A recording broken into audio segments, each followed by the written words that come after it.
Well, it's the reason that we were talking about before, how we got involved in the site through the BFRO.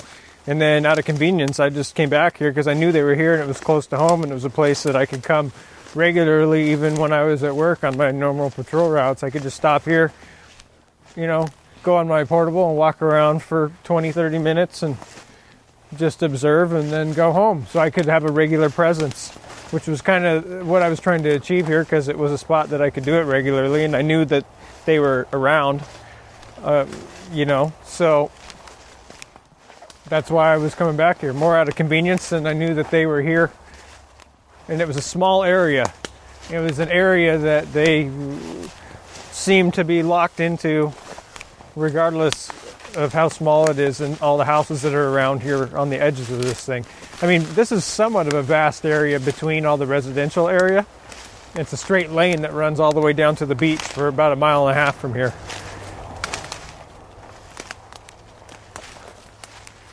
Boy, that's all new mess. Must have had some wind in here.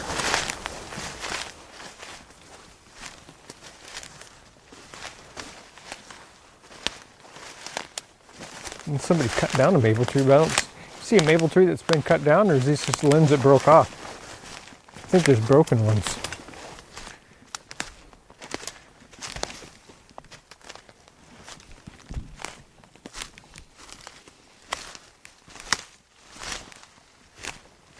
So yeah, I would have been straight ahead about. Yeah, you came in directly that way, and you were beyond where I was at the whole time. I came up to that creek. Yeah, that's the same creek, but you were down lower on it by probably, like I said, 150 yards though. Yeah, it's messy in here right now. Because usually we would have gone right through there, but all the nettles and stuff make it kind of hard.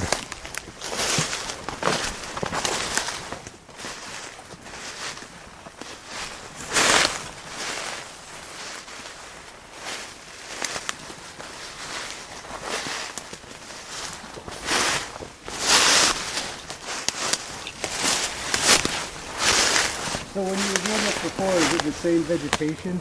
Yeah, but I mean everything's grown up right now because it's summer. So you were doing this is November. Yeah, so everything's a lot lower. The leaves are mostly off the trees and all the vegetation is down.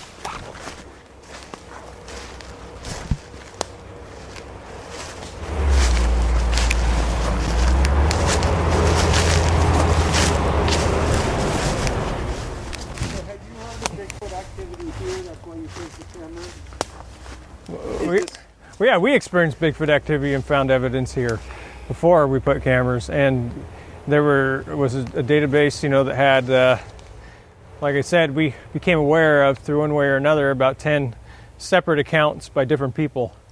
A couple of them had multiple witnesses at the time where they had road crossings of one or multiple individuals right in the stretch between Haskell Hill and Sunset Hill Road. So right coming down the hill, crossing over. Yeah, right where you were at. So was there more than one did they see, or was there just one? Well, I said, sometimes one individual, sometimes multiple individuals. Okay. And there's actually even a report of a small, dogman type thing that was seen right at the corner there. Oh boy. When you turn the corner at Gerald's Cove, going towards the state park on the right. That's to the right further. Wow. Somebody had seen one, and I think you can read about that on the BFRO page on their database. I'm not sure, but it was kind of a weird description of the thing. They saw it was small.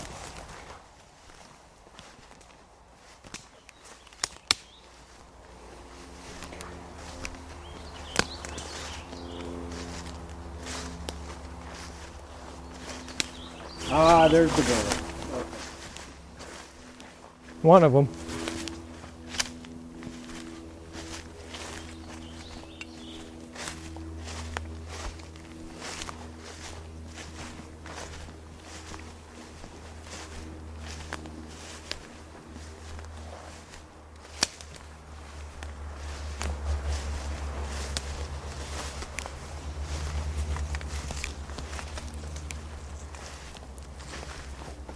So tell me about this house.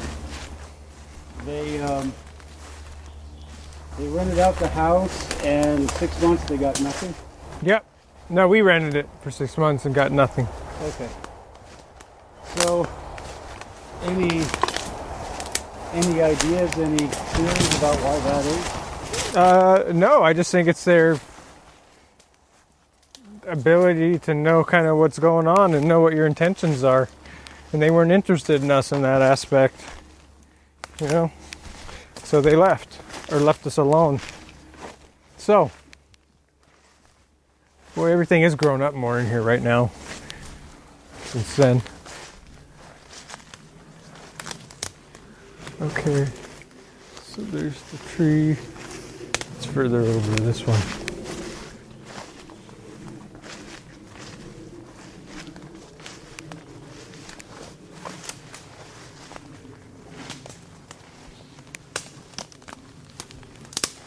Looking to see the lane that I could see. Everything looks different.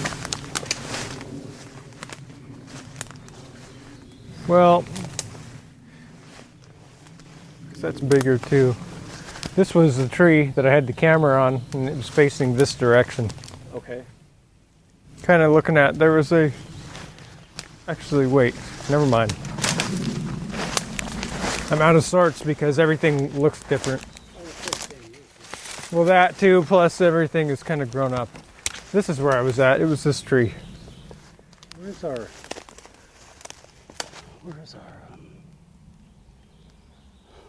Oh, shit. I'm not sure if that's close. What happened to the rest of... Oh, did you put it up here? I just need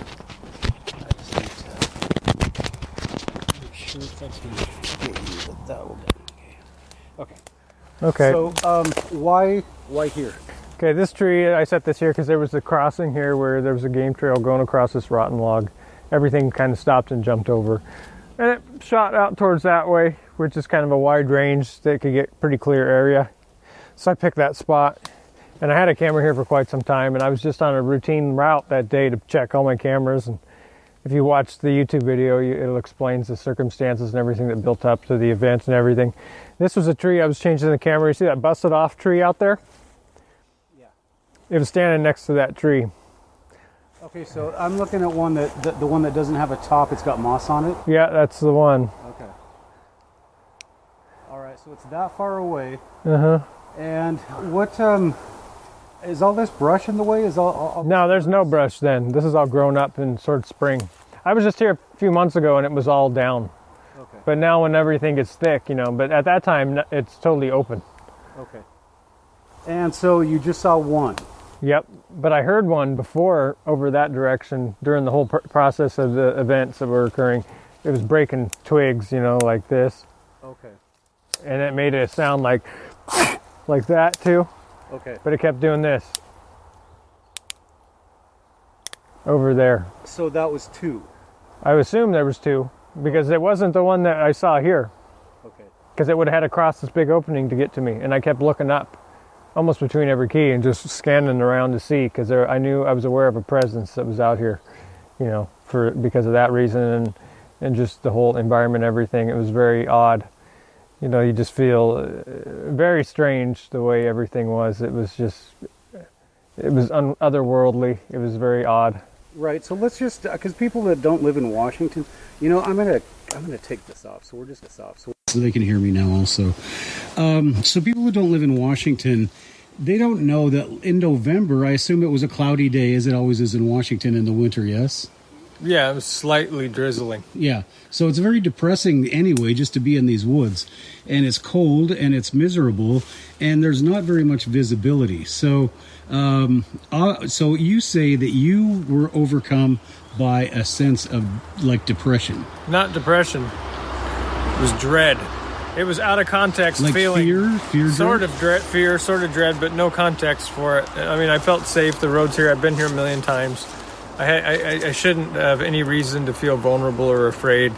I'm in my safety zone. My car is just right over there. And from the moment I stepped in here that day, I had this overwhelming feeling like something was being projected into me. And you know, this was a buildup of an event. These things were waiting for me here. Mm-hmm. You know, they were wanting me to go away because I was pushing on them too hard. I was here all the time. They had to account for my, you know, presence and know where I was. They knew what my intentions were. they were able to navigate all my cameras while they were here. They didn't seem to bother them at all, but they were just pissed that I was in here all the time. And they wanted to build up the event as big as possible to have the biggest effect on me.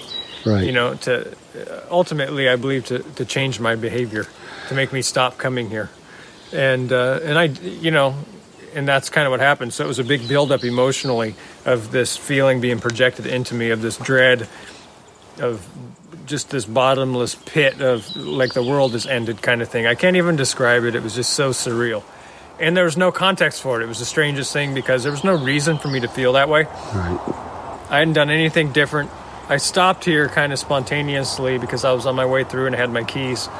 So, and I wasn't armed that day, which I do think has significance because I always pack a gun with me when I'm out, just because of my job at that time and just in general when I'm in the woods, I'm used to it. Well, okay, so let's not gloss... And I wasn't packing a gun that day. Let's not gloss over that.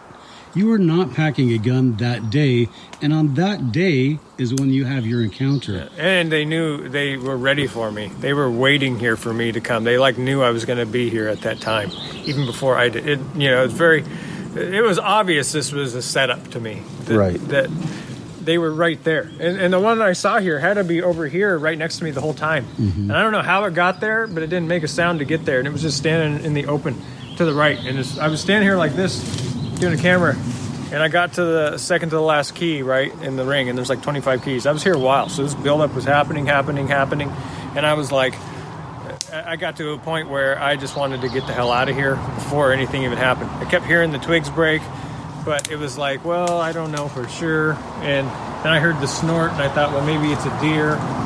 And then, you know, I'm down here doing this, and all of a sudden, right and directly ahead of me, not over here where I'm hearing stuff, but right in front of me, I hear this huge exhale, groan, moan, kind of like in complete disgust is the feeling that I got from it. Like this thing is just disgusted in me and just sick of me and wanting to scare the living shit out of me. And I thought that I was dead because when I had assets in here, like technological assets, like in game cameras and stuff for quite a long time. So we are aware of all the different animals that we see here on a regular basis, and we're aware there are no bears in here. We never found any evidence of them on this side of the road or over in this area. And when I heard that exhale groan, it didn't sound like I knew what it was. I knew what I was about to look up and see right in front of me, and it was like I just stopped, and I started to lift my head up, and I was wearing a red hat, and on the brim of it, I just see this thing standing there. And before I get to the point where I got a totally clear view, the thing is starting to do this, and it goes down like this, but it's still facing me. And it's doing it all in one movement where it kind of squats, right? Puts its hands kind of on its knee area, and then it just kind of does this to the side until it's out of view. But it did it real freaking fast. So fast that, you know, from a tactical perspective, you're looking at this thing move. And the quickness and the agility that it had was otherworldly in itself too. The speed was just something that you couldn't comprehend. And it did it completely silent.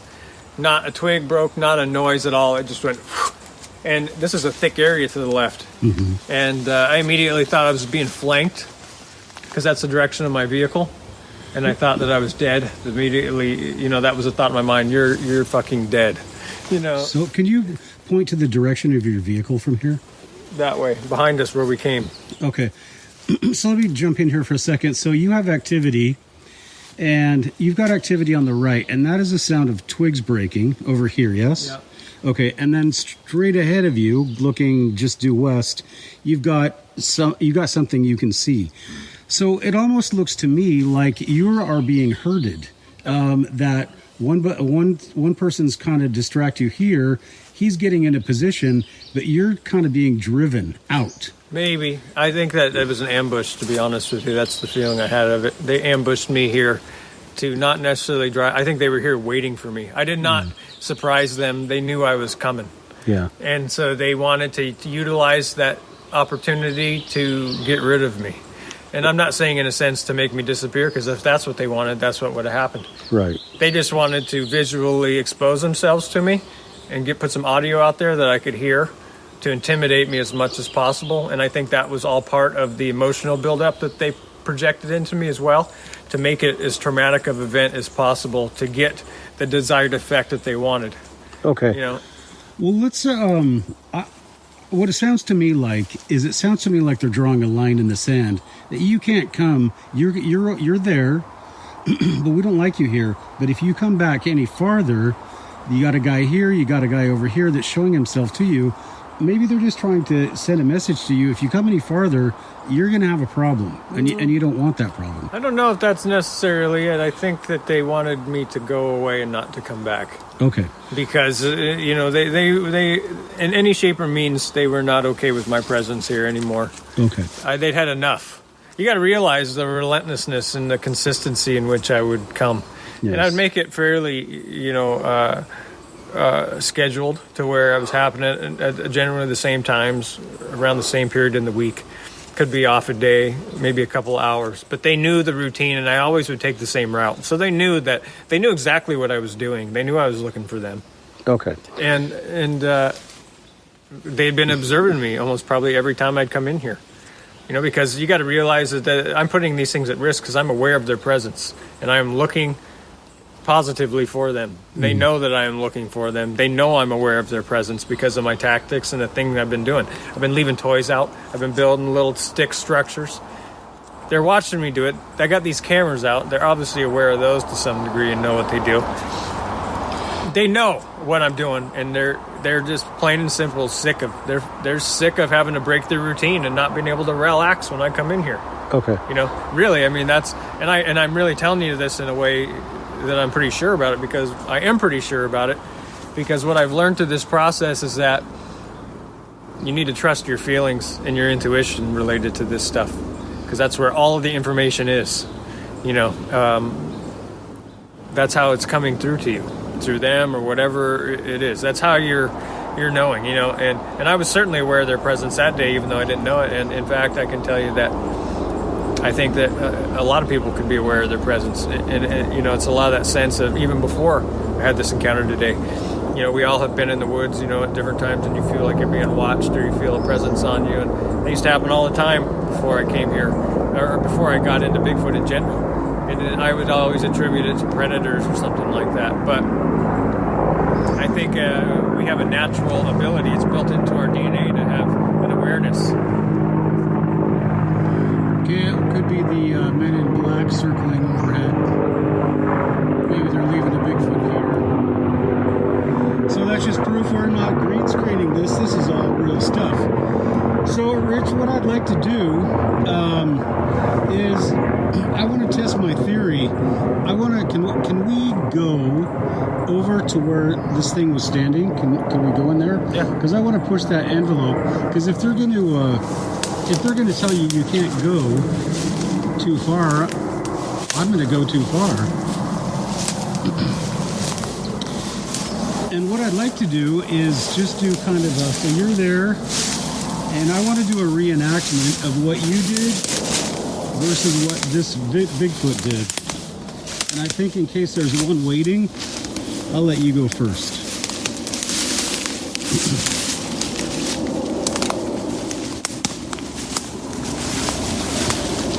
And I haven't found any evidence of anything for years since then. I come back here a couple times a year generally. There's another question I have for you. Were you wearing your, I can edit this out, but were you wearing your your patrol uniform? No, I was just wearing regular clothes. So, are they able to identify you? I don't think they have to see you to identify you. I think they're aware of your presence. Probably within certain proximity or at all times they can find you, but but through their mind, not through visually, or not through actually seeing you physically where you are.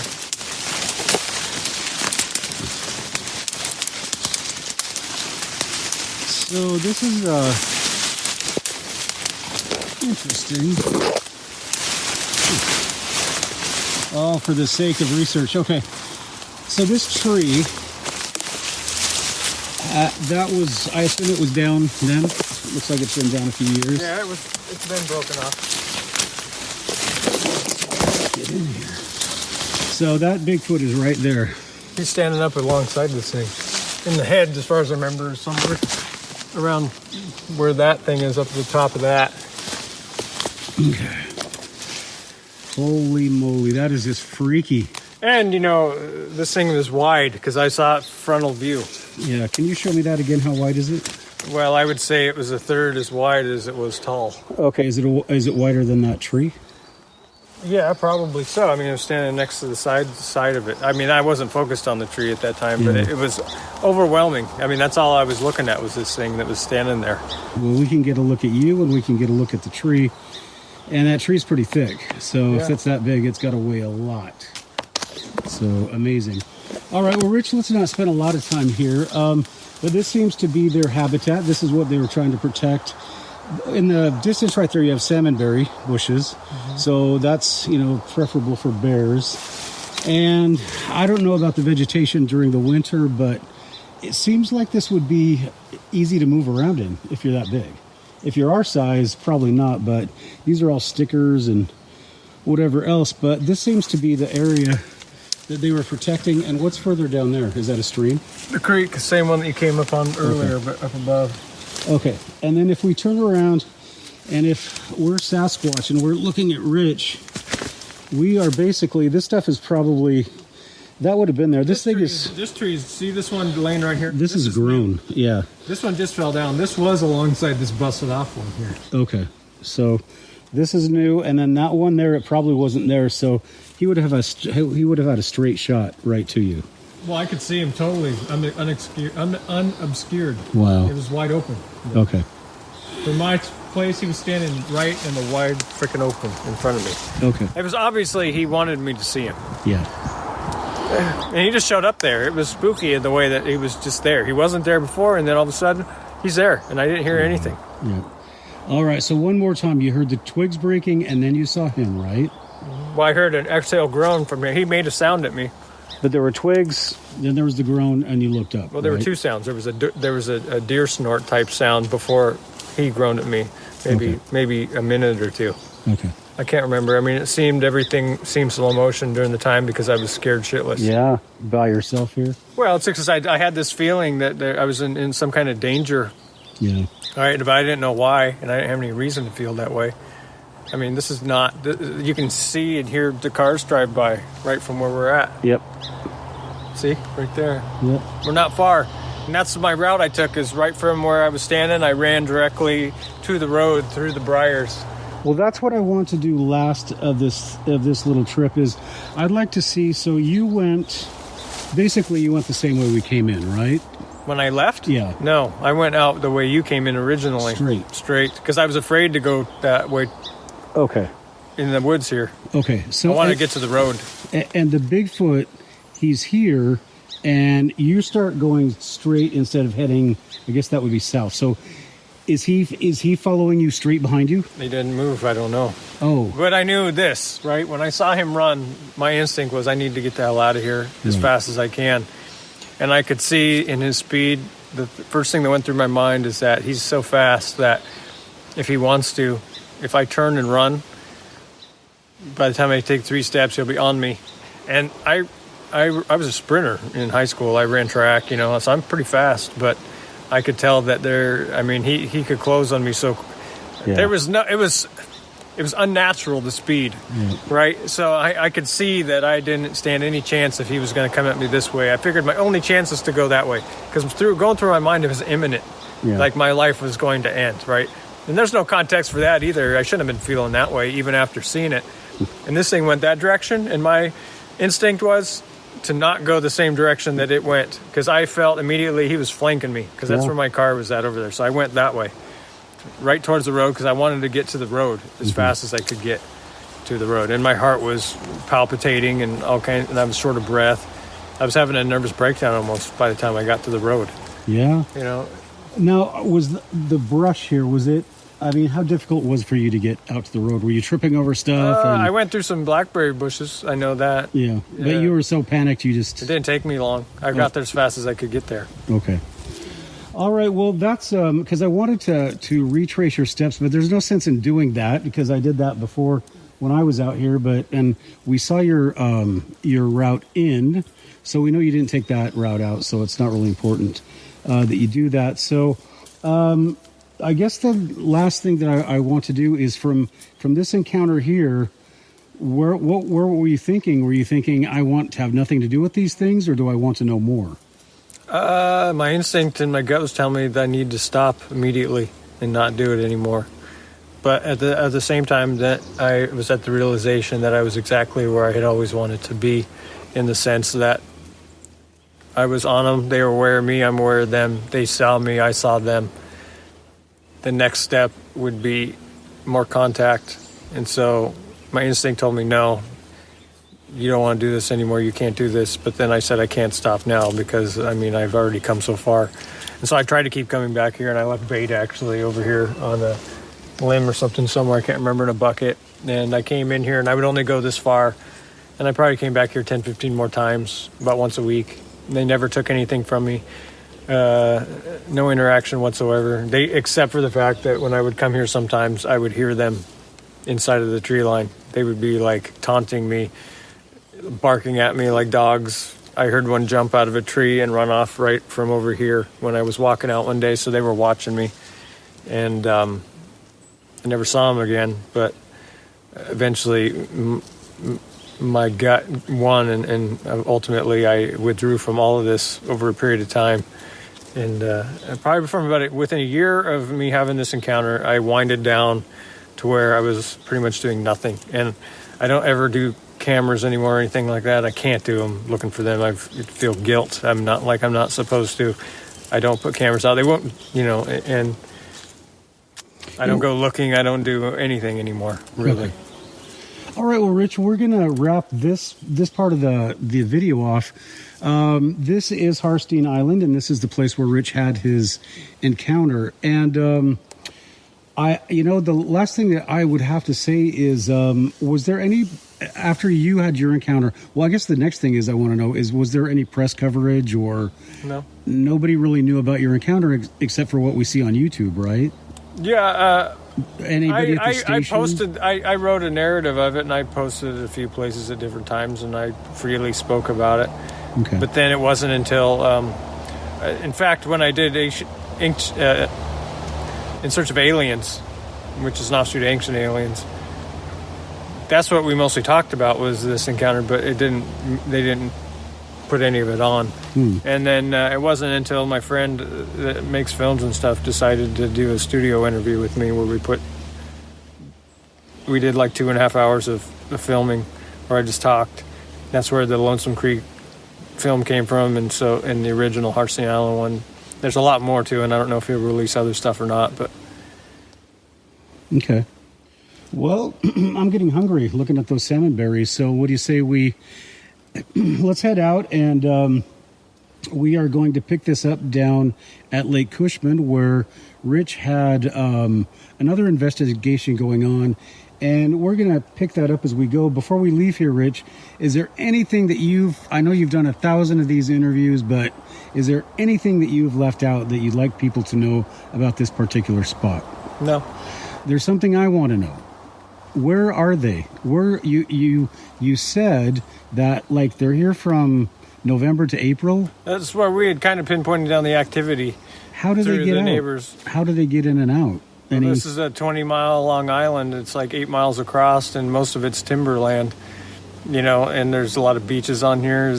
There's another island that you can walk between them on low tide, Squaxin Island, which is owned by the tribe, and it has completely access all closed off to it. And it's about half the size of this one. It's just south of here. Mm-hmm. And, they can swim on and off of this thing. Mm-hmm. Pickering Passage, which is the passage where the bridge crosses over, there's plenty of places at low tide where you can easily almost wade across, if they wanted to. But, I'm sure there are lots of other ones around here, too. Yeah. So it's not like, this island is plenty big enough for a whole bunch of them if they want to, but I'm sure there's at least one group that lives on here predominantly most of the time. Mm-hmm. But they probably migrate around the island at different times of the year for different reasons. Yeah. And they seem to be in this area between, like, November and April. Okay. Right around this particular spot, up above and down below. But at least that was what our finding was from reviewing the sighting reports and then our interaction and the evidence that we found.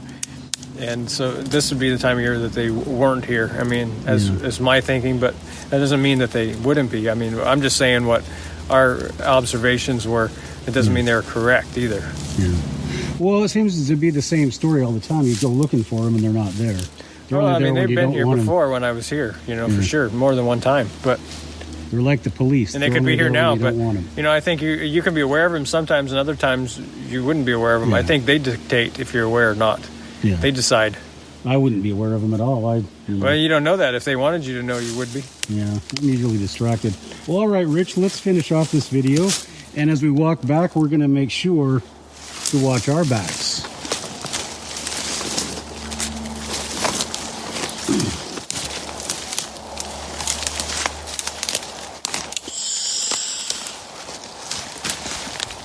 You got it all right?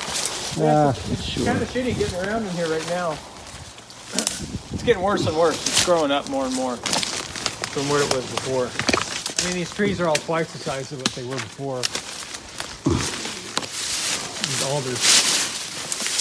Yeah, it's been maybe 10 years ago. It's crazy how that time goes by so quick. Yeah, isn't it? Never seen anything. I've never seen any evidence of anything, no tracks. Nothing. I would still think they would be here, but I've told a lot of people about this place. I mean, I made sure on Sassers Chronicles and even in my video, I tell people exactly where it is. Yep. Because, well, why not? Yeah. Like, you ain't any danger to them. Come here and look all you want. Yeah. Yeah. Well, yeah. You're not going to find them unless they want you to. Exactly. Property owners might find you. No, they won't. I don't even know who owns this. I've never even. This is private property. There's an outhouse there. Yeah, that's from the 60s. That's what they're using. That's why they're so interested in this place. That outhouse was from the 60s. Not that old. I think that there was some kind of a bunch of shacks and hippies down here probably in the 60s or 70s. They probably lived down here at that time.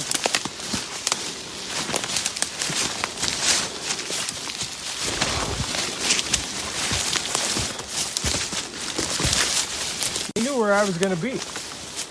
Right. So he knew that I was going to randomly and spontaneously decide to pull in here that day. Right? That's what I'm talking about with this stuff. Well, now that's something that we're going to talk about later, is about the abilities that they have. But it's very interesting that you think they set up the whole encounter, and well, sure. I don't when you talk about you didn't even bring a gun with you. It's because they wanted me to be unprepared. Because I would have had, if I would have been packing a gun subconsciously, I would have had a different demeanor probably. I would have felt less vulnerable. And the whole event would have been built up less. I wouldn't say I would have shot them, or they were even probably concerned about the gun, but what is different is my behavior is going to be different if I had a gun. Yeah. Right? Because I'm going to be looking at everything from a different point of view. But I'm defenseless in the state that I was. No way to defend myself. All right, so I have to ask this question. If you had a gun, would you have shot it? No, I said I wouldn't have. Okay. In fact, just by even seeing it the way I did. Well, how would a gun change your reaction? It would have been the event itself. I would have been more confident even in the whole situation, and the context of the fear and everything would have been even had a less of an effect, right? Instead, it had a dramatic effect because I was defenseless. Yeah. And I put myself in the position because I came here spontaneously and I was defenseless, right? Yeah. If I would have had a gun, I would have not been defenseless. So this projected feeling into me wouldn't have had the same effect on me because I would have had a different type of confidence because I had a defense mechanism that I had confidence in. Yeah, well, when you're talking about being out here randomly, we didn't really talk about that aspect of what you were doing here in the first place, and I guess I'll just throw it in to save you your breath, but you had run for sheriff, and you're picking up your campaign signs. Yep. and you just decided to go look at this camera. So maybe I looked at a couple. I was planning on checking a few. Yeah. That was the second one I got to. I checked one first over there. And I found an impression next to the camera. But you were here to pick up campaign signs or check cameras? Pick up campaign signs. Right. I just happened, since I was in the neighborhood, I just happened decided to stop for a minute and check a couple of cameras. Right. So I have to ask you, did you run as a Democrat or Republican? Independent. Well, there you go. Bigfoot, I think, is a Republican. So he probably wanted to pick up you to get your campaign signs out. Maybe. See, I'll use that for a little video, funny video.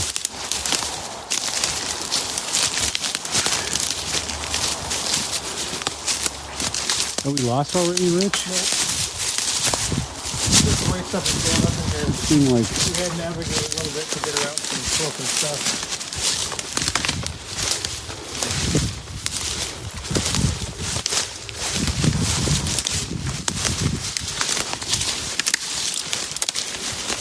So where do you want to go stop and eat lunch at?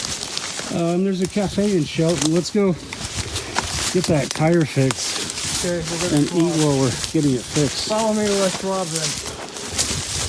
Follow me to Les Schwab. Sounds like a commercial.